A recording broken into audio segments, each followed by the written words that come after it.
The wicked proprietor. She had it all, wealth, power, luxury, yet her heart was darker than the shadows of poverty she ran from. But karma doesn't forget, even when you hide behind tinted glass and high gates. Welcome to African Tales by Ijele. Where stories breathe, tears fall, and truth rises like smoke from the fire of life. In the heart of Abuja, where sirens sing louder than birds and the air reeks of perfume and politics, stood a beautiful, world-class school, Great Light Academy. Its white gates stretched wide like arms of promise, luring wealthy parents and their hopeful children into a lie wrapped in ribbons. The owner? Madame Franca, a woman of intimidating presence. Her high heels sounded like war drums, her perfume always arrived before her, and her smile was more plastic than the chairs in the school's dilapidated assembly hall. She wore lace, pearls, and Brazilian hair, yet behind her makeup hid a heart so rotten, even cockroaches would flee. Franca wasn't just a proprietor. She was the queen of deception. Parents worshipped her. She made sure of it.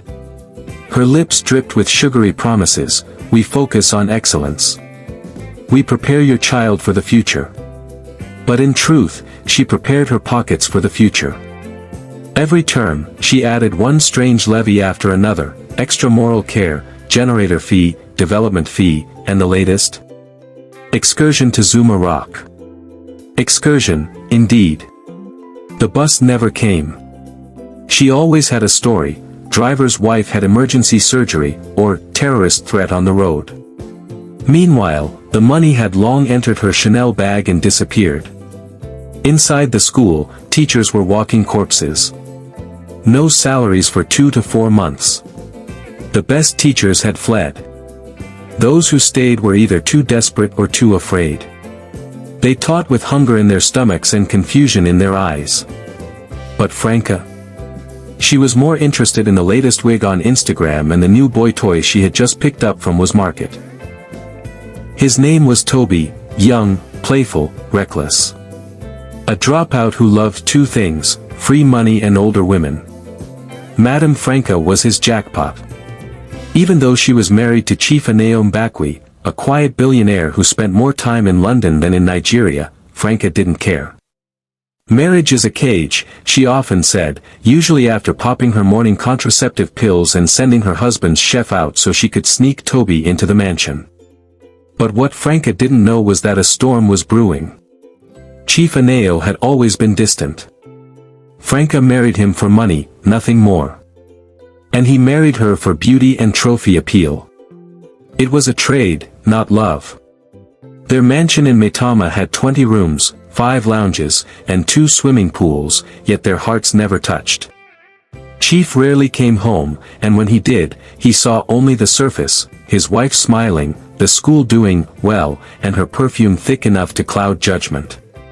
Until one day, a call came from the shadows.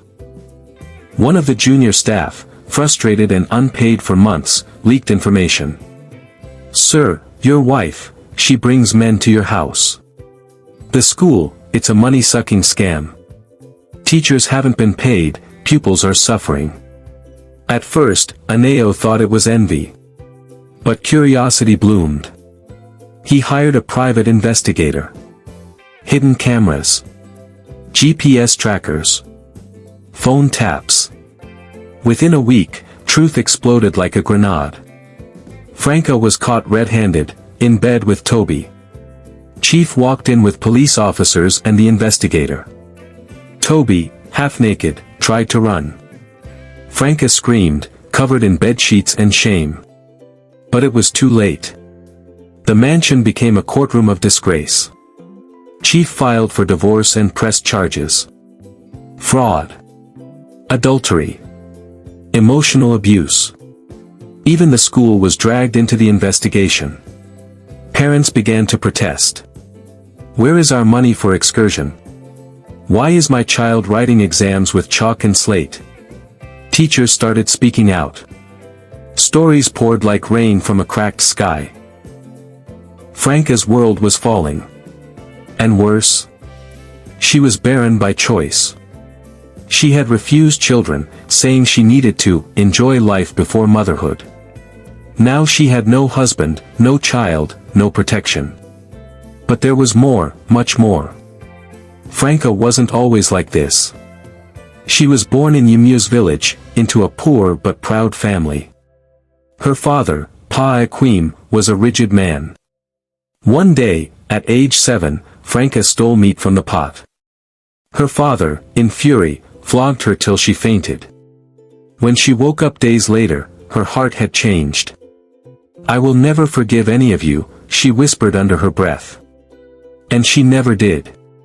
She grew cold. Grew ambitious. Left the village for the city. Hustled. Used people. Slept her way into influence until Chief Aneo noticed her in a hotel lounge. From there, her life changed. She never sent money to her people. When her father begged for drugs after a stroke, she replied, "Go flog the sickness like you flogged me." When her mother pleaded for food, Franca blocked her number. Her siblings. They lived on borrowed food and borrowed hope. One day, her younger sister came to the school gate barefoot, asking for help. Franca told the security man, "Tell her I've traveled to Spain." She watched through the CCTV as the girl wept and left under the rain. Franca hated the world. But now the world was spitting her back out. She was summoned to court. The press heard the news. Her face was on blogs. Abuja school proprietor caught sleeping with younger lover. Pupils defrauded, teachers unpaid, parents demand refund. But the real judgment was yet to come. Because karma was not done. The courtroom was packed like a market on Christmas Eve. Lawyers, journalists, teachers, angry parents, and even ex-students stood shoulder to shoulder. Phones were recording. Microphones were everywhere. Cameras flashed like lightning during a storm. In the middle of it all stood Madame Franca, wearing sunglasses too big for her face. Her skin, once glowing with wealth, looked pale. Her confident walk had become stiff. Her hands trembled slightly as she adjusted her scarf. Her once perfect nails had chipped. Her wig sat awkwardly, no stylist to help anymore. Chief Aneo sat quietly at the other side with his lawyer, calm like a judge waiting for thunder to finish its noise. He didn't raise his voice. He didn't even look at her. But his silence screamed louder than her entire designer wardrobe. The judge read the accusations. Mrs. Franca Mbakwe, you are hereby charged with multiple counts of financial mismanagement, educational fraud, emotional abuse, and adultery with a known suspect, Mr. Toby Chukwuma. Franca didn't cry. Not yet. But when the teachers stepped forward, one by one, to give their testimony, her chest grew heavy. My name is Miss Ruth. I taught grade 2. I was paid only once in 5 months. I lived on Gary and groundnuts. I slept in the classroom when my rent expired. Madame Franca said, you can go if you're tired. Nobody begged you to work here. My name is Mr. Felix. I used to be the school's science teacher. We had no equipment, no lab. I taught with diagrams and fake examples. When I begged for better materials, she told me, use your imagination.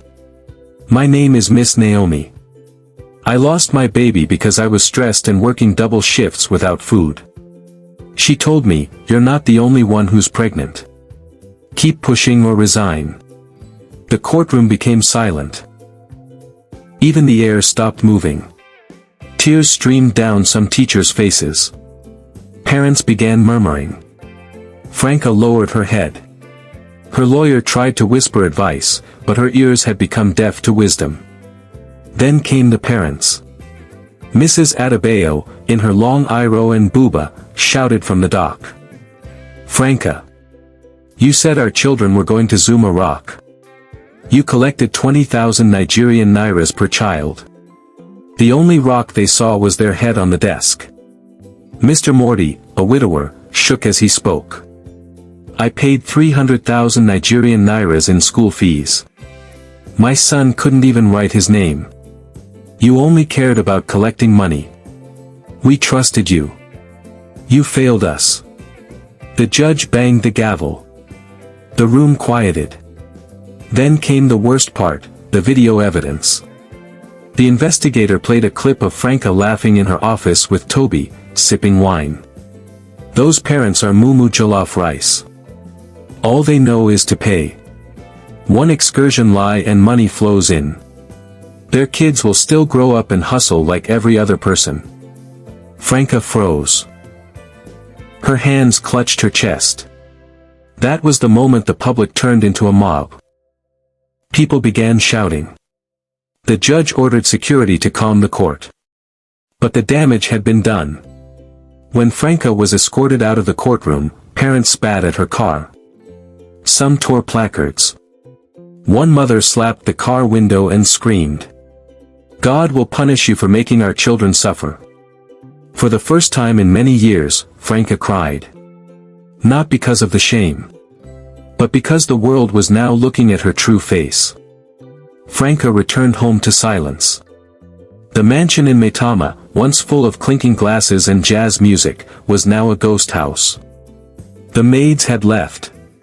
The chef disappeared. Even the security guard had gone without notice.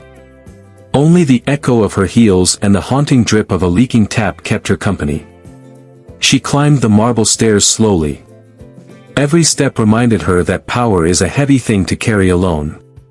Inside her bedroom, she collapsed onto the bed. For hours, she lay there, motionless. The TV played but she couldn't watch. Her phone rang. Calls from her lawyer, from her sister in the village, from Toby. Toby.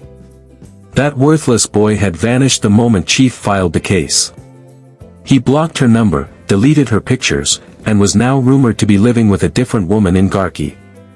Franca finally answered her sister's call.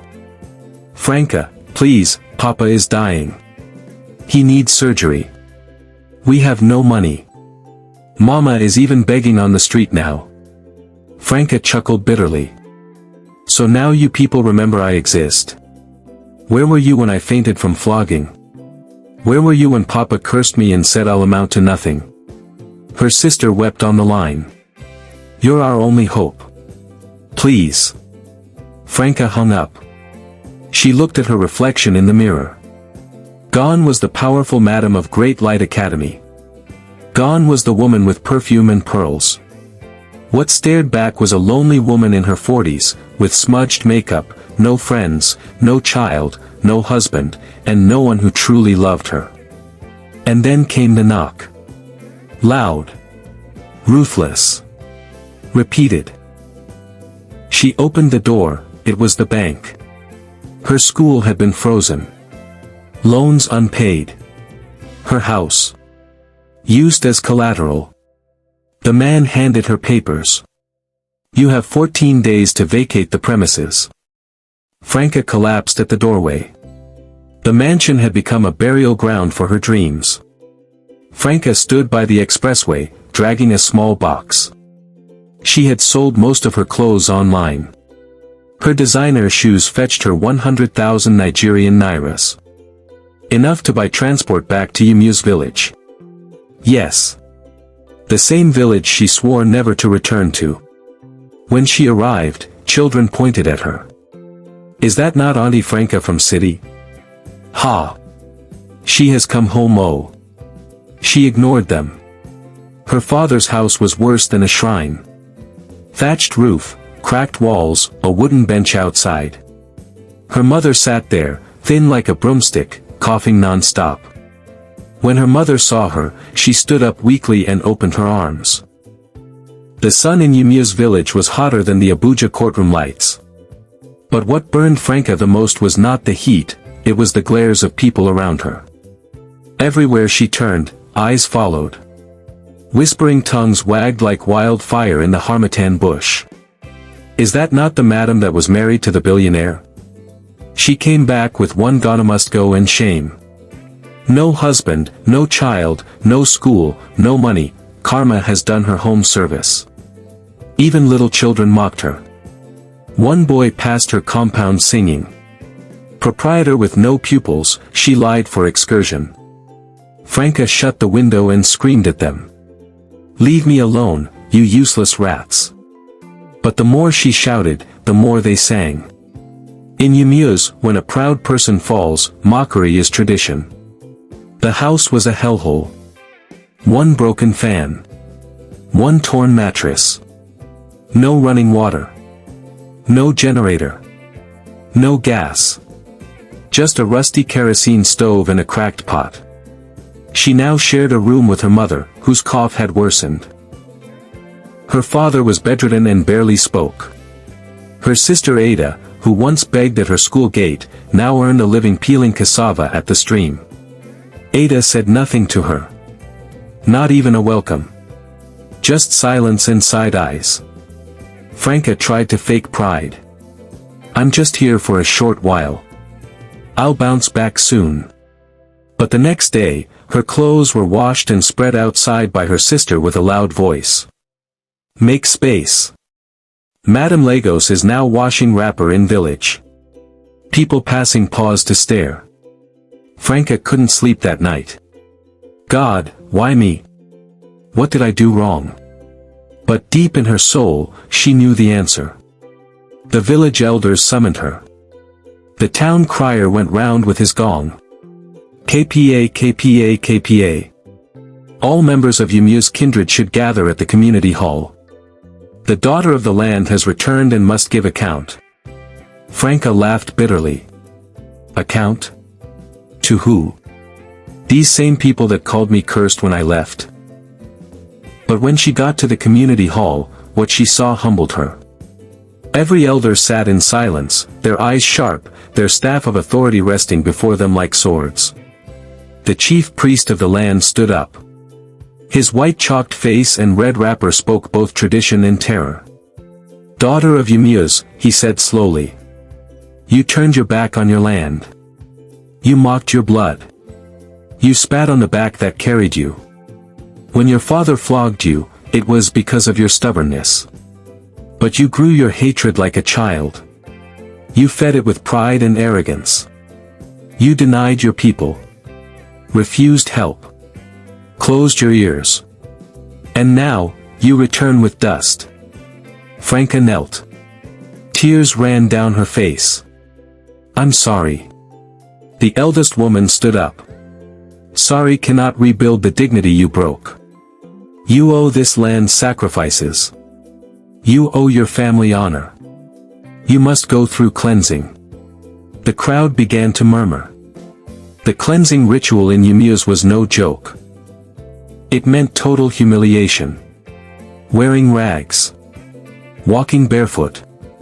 Carrying firewood. Sweeping the community square. Serving elders and widows for 21 days. It was public penance. Franca screamed. I can't do that. Do you know who I am? I am. A voice from the back cut her off. You are nothing. It was her younger brother, Obinna, who once begged her to pay his WAEC fees. She ignored him back then. He was now a vulcanizer. You have to be nothing before you become something again, he said and walked out. The hall remained quiet. Franca collapsed on the ground, her pride shattered. That night, she didn't sleep. Roaches crawled over her body.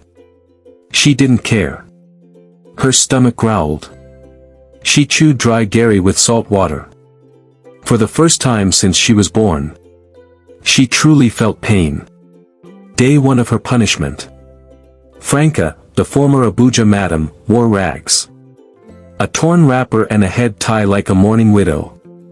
The same children she once mocked in dirty uniforms now laughed at her in public. She swept the village square while people watched like it was a show. Sweep well, oh, Madam School Owner. Is this how you swept your conscience in Abuja? She said nothing. That afternoon, she was sent to fetch firewood. She carried it on her head with bruised shoulders. The sun nearly roasted her alive. Her back ached. Her feet bled. Still, she kept walking. The widows she once rejected now sat under a mango tree. She knelt and served them water with shaky hands. One of them asked, "Do you still use perfume in this village?" They all burst into laughter. Franca's eyes watered, but she didn't cry. Not today. That night, her mother hugged her gently. "Franca, pride is poison. You drank it like wine. But you're not dead yet. Maybe there's still hope." Franca couldn't answer. She was too weak. She was too broken. But somewhere in her shattered soul, a small light began to flicker. Not hope. Not yet. But the first painful steps of redemption. The days passed like crawling shadows, each one dragging more weight than the last. Franca's cleansing ritual was nearing its final stage. Her knees were blackened from kneeling. Her hands, once covered in gold rings, now bore calluses. But even as she approached the end of her humiliation, another storm was brewing. Her younger sister, Ada, who once wept at Franca's school gate like a beggar, now walked with grace. A young man named Ikenna, a rich building contractor from Lagos, had come home to bury his father. He noticed Ada during one of her market trips, and her quiet dignity struck him. She wasn't flashy, but she had something Franca had lost long ago: contentment. In less than a month, wedding plans were on the table. Ada tried to be humble, but Franca could feel the wind of success shifting in her sister's favor. The same sister she had mocked now had suitors. The same girl she told was useless now had something she herself couldn't buy: a second chance at life. On the day of Ada's traditional marriage, the whole village danced. Colorful wrappers waved in the air. Drums beat loudly. Palm wine flowed like river water. Goats were slaughtered. Children ran around with jollof-stained mouths. Franca watched from the edge of the compound, in rags. Nobody offered her a plate of food. Nobody greeted her. She wasn't invited. She stood by the corner of the mud fence like a ghost at her own sister's celebration. Later that night, as fireworks lit the sky, Ada quietly approached her. "Franca. I'm leaving for Lagos with Obinna after the wedding. Ikenna has promised to train him. He'll go to school and learn business." Franca stared blankly. "You're leaving me, with Papa and Mama? Alone?" Ada sighed. "You left us first, Franca. For years, you turned your back. This isn't revenge. It's just life moving on." And just like that, Franca was left with 2 aging, dying parents, and 5 stubborn goats. They woke her up every morning. The goats. Their bleating mixed with her mother's cough and her father's groaning. Franca could no longer sleep past 5 a.m. She would rise, tie her wrapper, fetch water from the stream, clean the compound, boil herbs for her mother, and then feed the goats. Once, one of the goats kicked over the water pot. Franca screamed. "Useless animals. I'm not your mate." She burst into tears, falling to the ground. Her once delicate hands were now hardened like farm tools. Her fingers had peeled from peeling yam. Her waist ached constantly. Her feet were cracked. But no one came to help. There was no maid. No cook. No nurse. No escape. One evening, after walking 5 miles to buy herbs, Franca found her mother lying outside on the bare ground. She had fainted. Her father was too weak to lift her. Franca carried her mother in her arms and cried like a child. "Somebody help me. Please." But the villagers only watched. Some pitied her. Some rejoiced silently. That night, while massaging her mother's feet with shea butter, Franca whispered, "God, have I not suffered enough? Please, if this is punishment, let me serve it. But don't take her away yet. Please." Her mother, weak but awake, touched her hand gently. Now I see the real Franca. Maybe the city didn't take all of you.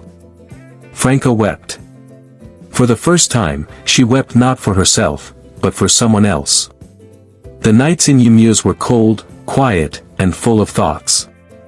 Franca now spent her evenings sitting outside with a lantern beside her, watching fireflies and listening to the soft snoring of goats. One night, as she folded her wrapper to lie on her mat, Obina's letter arrived. He had sent it through the village postman. She opened the envelope with shaky hands and read slowly. Dear Franca. Lagos is hard, but it is teaching me. Ada is doing well. Her husband is kind. He helped me register for WAEC.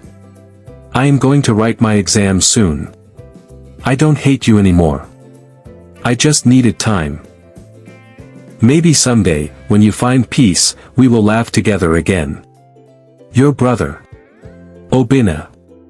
Franca hugged the letter to her chest and stared into the sky. She realized something strange. For the first time in years, her heart didn't feel heavy. She was still in pain. Still alone. But something had shifted. Her eyes no longer saw herself as the victim. She saw herself as someone who needed to change, and had started changing. The next morning, she took a cutlass and began clearing the bush behind the house. She started planting vegetables. Cassava. Tomatoes. Okra. When the village women asked her why, she smiled and said, "If I can't rebuild a school, maybe I can grow a garden." They were surprised. They began helping her. Slowly, a new respect began to rise. Not the fear-based respect of Abuja. But something real. The morning was unusually cold. The sky, cloudless. The wind, heavy with sorrow. Franca had just returned from the farm when she heard her father screaming. "Ah! My chest, my chest!" He was clutching his side, trembling like a leaf in a thunderstorm. His frail body, eaten by stroke and age, lay stiff on the mat. Franca ran to him, tears already forming. "Papa! Hold on. I'll take you to the clinic." She screamed for help. Some youths helped carry him to the village's only clinic. But the nurse on duty shook her head. "This man needs to be rushed to the general hospital. He's too weak. His blood pressure is crashing." Franca begged. "Please. Help me arrange transport." She ran back home barefoot, gathered the last 12,000 Nigerian nairas she had, and borrowed 10,000 Nigerian nairas more from a kind widow she once served during her cleansing. They reached the hospital late evening. The doctors tried, but Pa Akwim's condition worsened. By midnight, the doctor came out with his hands folded behind him. "Prepare yourself, it could happen any time." Franca broke down on the hospital floor. Her wrapper got loose. She didn't care. Her heart pounded like a drum of regret. She picked her phone and dialed Ada's number in Lagos. Ada picked up sounding weak. "Franca. I'm due any moment. I can't come. I'm even on bed rest now. The doctor warned me not to travel. Please, forgive me." Franca understood. She called Obina. He was now running a small electronics shop in Ikeja. When he heard about Papa, he dropped his phone and rushed to the village the next day. It was just before sunrise. The hospital was quiet, the air thick with coming death. Franca sat beside her father, who was now barely breathing. Obina entered, tears in his eyes. "Papa." The old man opened his eyes slowly. For the first time in over 20 years, his voice became gentle. "Obi, you've grown." He turned to Franca. Their eyes locked. There was a storm between them. Years of silence. Anger. Shame. Pain. Franca knelt beside him. "Papa. I hated you. I hated you so much, but I didn't know that hatred was killing me more than the flogging did. She held his cold hand. But I'm sorry, for everything. For leaving you. For ignoring you. For everything I became. Pa Iquim groaned. His eyes watered. Franca, my child. I flogged you that day not because I hated you. You almost put poison in your brother's food because of meat. I lost control. I regretted it every day. But I didn't know how to say sorry. But now, I forgive you. And if I go today, let peace remain between us. Franca broke down in tears, her face on her father's chest. I forgive you too, Papa. I forgive you. Moments later, Pa Iquim closed his eyes, and never opened them again. The burial shook Umuez. Even though Franca was broke, the kinsman, Ada's husband's family, and Obina's business partners rallied around her. They donated money, cows, and foodstuff. One uncle paid for the casket. Another handled drinks. Ada sent money from Lagos, even though she was now 9 months pregnant and resting at home. The town square was filled. Drummers, dancers, choirs, and elders gathered under a massive canopy. Everyone came, some out of respect for the dead, others to see the once proud Madame Franca, now humble and grounded. Franca wore a simple black wrapper. No makeup. No gold. But her face shone with quiet dignity. The priest raised his hand and said, "This man returns to the earth, but he leaves behind the chance for healing and unity." At the graveside, Franca dropped 3 handfuls of soil and whispered, "Rest well, Papa. Thank you for forgiving me. I will make peace with life now." She turned to her mother and hugged her tight. The old woman, frail but smiling, nodded slowly. Later that evening, Franca sat under the mango tree as guests ate and laughed. Her brother came beside her with a bottle of malt. "You handled it well, sis." She smiled weakly. "Obina, I don't know who I am anymore. I feel like I died and was born again." "That's because you were. That's what life does. It breaks us to rebuild us." Suddenly, her phone rang. It was Ada. She was screaming in joy. "Franca. I just delivered a baby boy. I named him Iquim, to honor Papa." Franca cried tears she hadn't cried before, tears of peace. It started like a soft wind. After her father's burial, Franca had begun helping at the village clinic, cleaning, assisting nurses, and learning small skills. Her strength and transformation caught the attention of many, especially one Mr. Edwin, a widower and retired headmaster who had returned to the village to build a free community school. He had lost his wife to cancer, had no children, and admired Franca's new humility. Over time, he would stop by her compound with gifts, books, bread, wrappers for Mama, and jokes to make her laugh. Slowly, like the evening sun creeping behind the clouds, he began to open her heart again. One day, as the rain threatened the horizon and thunder rolled gently, Mr. Edwin sat with Franca under the mango tree. "Franca. I know your past is heavy, but I'm not afraid of weight. You're no longer the woman the city gossiped about. You're better. Stronger. I want to walk this new path with you. Will you let me?" Franca's eyes widened. "Are you sure?" "I have nothing. I'm not the Abuja woman you've heard about." He held her hand softly. "That's exactly why I want you." A few weeks later, they fixed a modest introduction date. Joy filled the compound. Obina promised to come from Lagos. Ada, now a proud mother of 2, called every evening with tips. Even Mama danced and told everyone, "God has wiped my tears. My daughter will wear white." The clouds were clearing. Until a storm darker than all before it came uninvited. As tradition demanded, both Mr. Edwin and Franca agreed to take a full medical test before engagement. They went to the local teaching hospital together. Blood samples were taken. They laughed, held hands, and waited. 2 days later, only one result changed the world. The nurse came out, looking pale. She handed Franca a file. Inside was a red stamp. HIV positive. Franca froze. The file slipped from her hands. Her ears buzzed. Her heartbeat slowed. No, no, no, this can't be. The nurse knelt beside her. I'm sorry, Madam Franca. You must have contracted it years ago. Suddenly, everything blurred. The world went silent, like a television on mute. The memories flooded back, Toby. The countless reckless nights. The wild city life. The lies. The pride. Her knees buckled. She fainted right there on the hospital floor.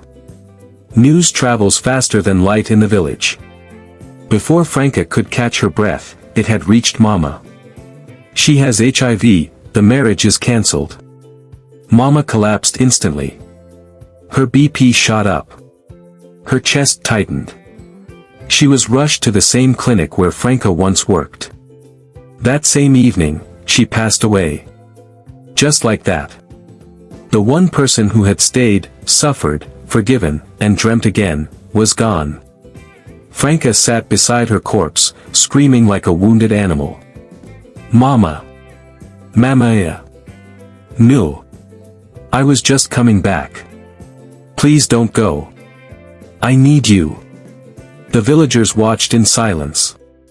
Some wept. Others whispered. What kind of curse follows this woman? She buried her mother under the mango tree, next to the father who forgave her. Her world was now officially empty. But in the far end of the same timeline, karma was finishing its circle. In Abuja, Toby now lived with his girlfriend, Nancy, who had known about his relationship with Franca but kept silent because of the money and luxury she was enjoying. They partied hard. Slept around. Laughed at the past. Nancy once said, "That woman served her purpose. Old cargo." But karma doesn't forget addresses. Toby had been sick for weeks, fever, weight loss, boils. He hid it with drugs. Nancy too began coughing blood. Still, they ignored it. Until one night, Toby collapsed in the club's bathroom. Blood from his mouth. Body shaking. He was rushed to the hospital. Tests revealed both of them had full-blown AIDS. Nancy screamed in the hospital. "You gave me this. You destroyed me." But before he could respond, Toby died on the hospital bed. 3 days later, Nancy shot herself with her father's registered pistol. Their bodies were buried without ceremony. Their names forgotten. Their wealth gone. Divine justice had come in full thunder. The compound was large, peaceful, and quiet, too quiet. Birds chirped at dawn, goats bleated at noon, and pigs snorted under their wooden sheds. Franca had become a full-time farmer in the village, cassava, yam, okra, and livestock. Her hands were strong. Her back bent from work. Yet, her soul remained fragile. The hospital had asked her to stop assisting due to her HIV status. Policies. Fear. And shame. She spent her days on the farm and her nights looking at the stars, talking to Mama in the sky, crying softly into her wrapper. Every night, as crickets sang and breeze whispered through the window, she would sit on her bed, touch her chest, and sigh. If only I had a child. Just one child to call me Mama. But there was none. No husband. No child. No soft little voice calling her Mummy. Only pills lined up on her wooden table. HIV drugs, which she swallowed morning and night, faithfully, waiting for the unknown date death would finally tap her shoulder. One Harmattan morning, a vehicle drove into her compound. It was Ada and Obina. Ada was carrying a little girl, slim, beautiful, with innocent eyes and thick hair wrapped in beads. Obina held a small traveling bag. Franca stood still. What is this? Who is she? Obinna smiled and said. She is your daughter now. Ada added softly. We know God may not give you another chance, but at least let someone call you Mummy before anything happens. Franca's lips trembled. Her chest shook. She knelt and hugged the girl tightly. What is her name? She whispered. Ada smiled. That's for you to decide. Franca looked into the child's eyes and whispered. You will be called Ezen, just like my mother. The only woman who truly loved me. From that moment, Ezen became the light in Franca's dark world. She plaited her hair, bathed her with care, told her folktales at night, walked her to school and back, cooked her favorite soup. She taught her farming and how to read. They sang together, laughed together, slept on the same mat. Ezen's tiny voice echoed through the village. Mummy, Mummy, come and see my drawing. Franca would smile, and silently cry. One night, as they sat under the mango tree, Ezen asked. Mummy, will I be a big woman like you one day? Franca paused, wiped her eyes, and said. Yes, my daughter. But promise me, don't live like I did. Don't forget your family. Don't ignore God. And never chase life so hard that you lose yourself. Ezen nodded with her small head resting on her lap. Franca looked at the stars once more, and whispered with a shaky voice. Lord, I may not have much, but thank you for this one gift before I die. And so, she lived. Quietly. Peacefully. Without a husband. Without a biological child. But with a daughter of love, a last-minute miracle. She waited, for the final knock, whenever it would come. Pride, when mixed with wickedness, always ends in emptiness. No matter how powerful or beautiful you are, life will humble you. Money without compassion is meaningless. Family is a blessing, never forget your roots.